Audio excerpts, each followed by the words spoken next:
So, world's smartest man here. The Zennial has consolidated leadership, so we have a totally different perception of everything, and we're smarter than our parents' generation, and I'm the leader of the Zennials.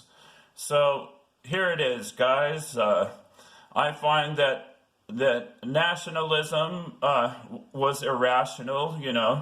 I've started a new state, Liberty State, and a new country on the West Coast, Cascadia, and I've expanded from the West Coast, and I'm king of the continent. Okay, I lead every national military and the world army, and because this is what's rational. You can't have multiple leaders and multiple factions with nuclear weapons, because eventually you're going to use them like little children.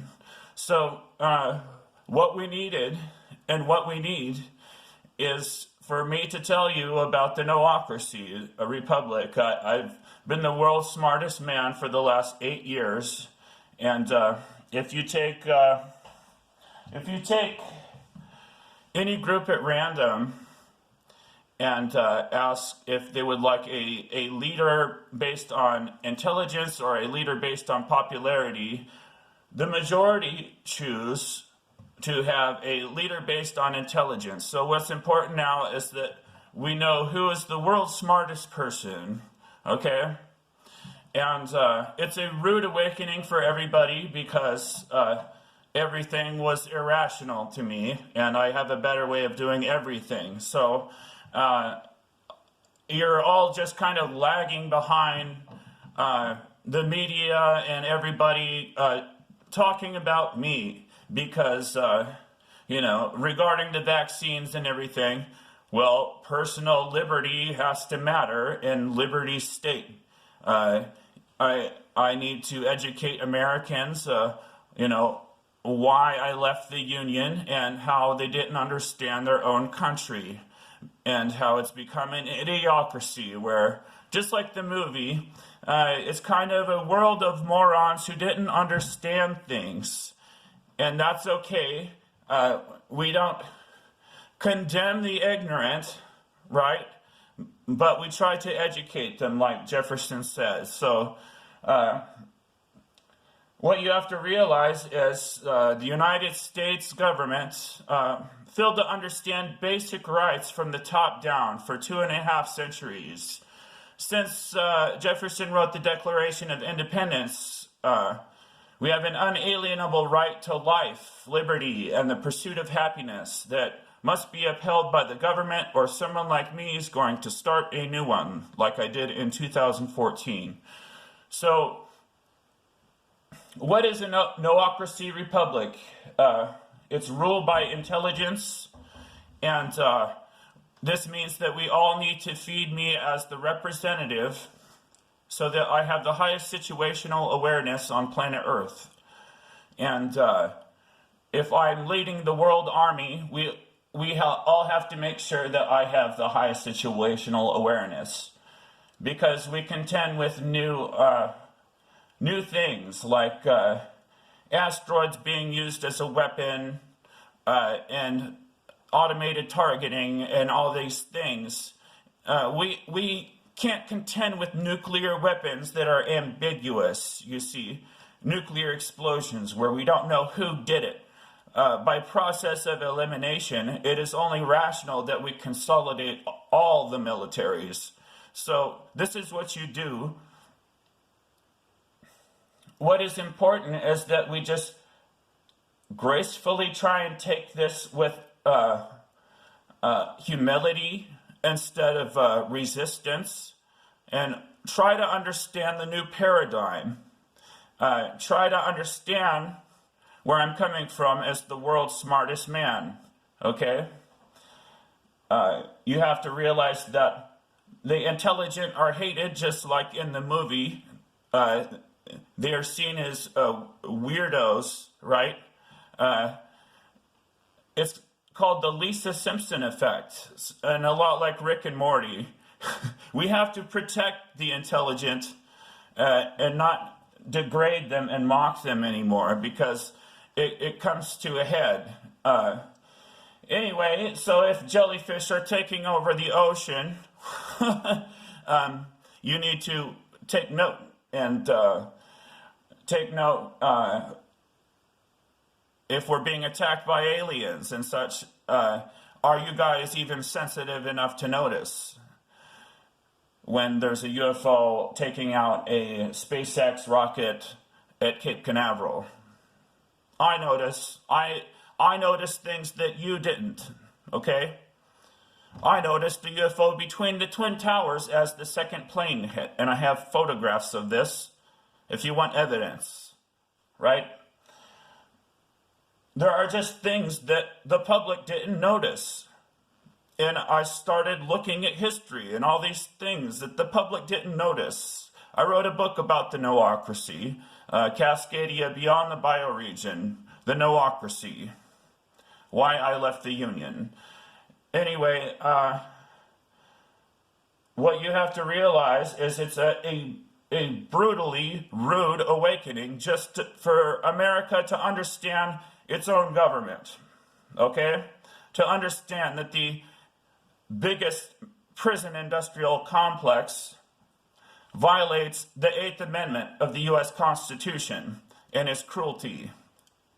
It has always been cruelty to put man in a cage. We have to go from a society of punishment to a society of reward, much like you don't punish a police dog to get it to do what you want. You reward it. We need to do the same with people. And our divisions and our borders don't matter as much. Instead, we need to focus on housing and humanitarian aid when there is an influx of immigrants from one nation to another, and they're putting up barbed wire like this. Much like the Berlin Wall, I believe that all walls will continue to be taken down. And the more you try to put them up, the more they will be taken down. And humanity will prevail. They will be taken down. And I don't think that people like these borders, ultimately. It's important that we all view ourselves as one people on Earth, as the people of Earth. Really, consider this, how important that is. Because these divide and conquer strategies always lead to bloodshed. They always lead to bad things. So what we want to do is stay away from wars. Stay away from war, because it's much better to have us all thrive as humanity.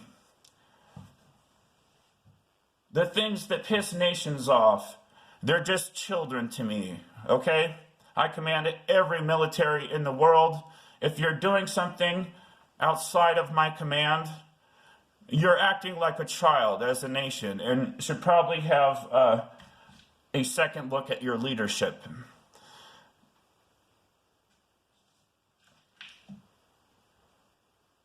I really don't like these games of ambiguity and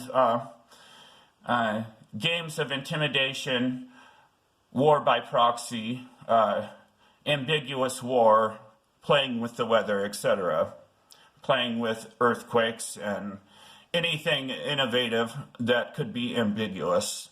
This is why we need to come together and really look at the situation from the top down, from the Noocracy end.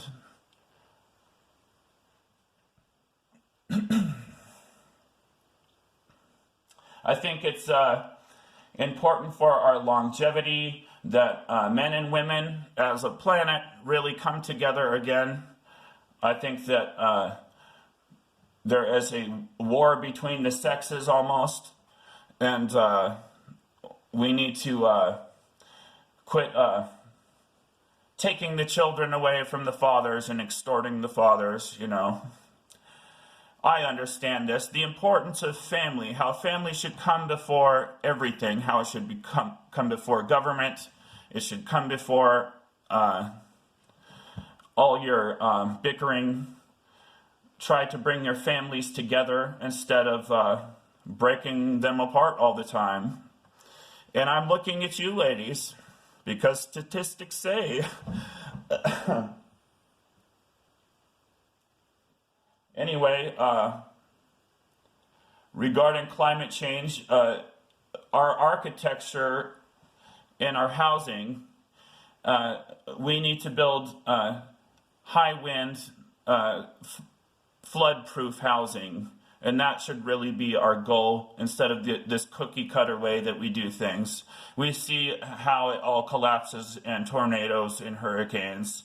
And we can't just keep saying, we'll rebuild. We have to adapt to high weather conditions, because that's what's always going to be on the East Coast. If you look at the hurricane maps, which is really important because they just keep coming in. I think that the East Coast should really move west just because of this.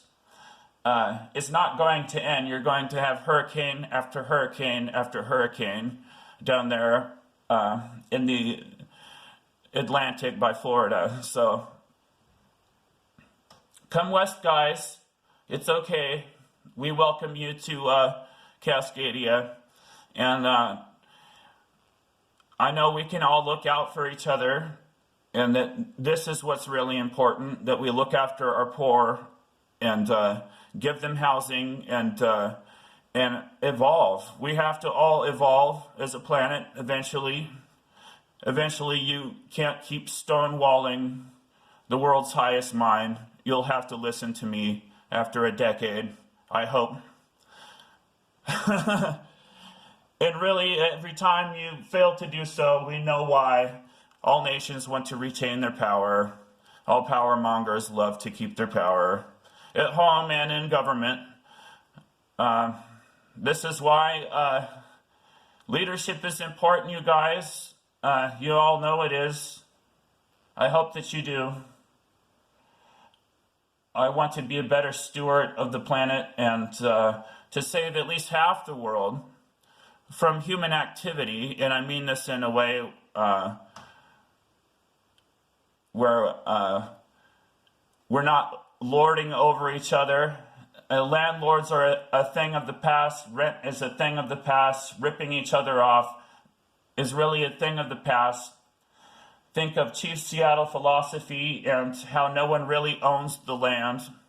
We share the land on this continent, the Cascadian continent now. And yes, king of the continent, guys. Why is it important? Because if you go the other way, that's dehumanization. And dehumanization is bad. I think it's bad. I don't want to be cutting organs out of prisoners. That's dehumanizing.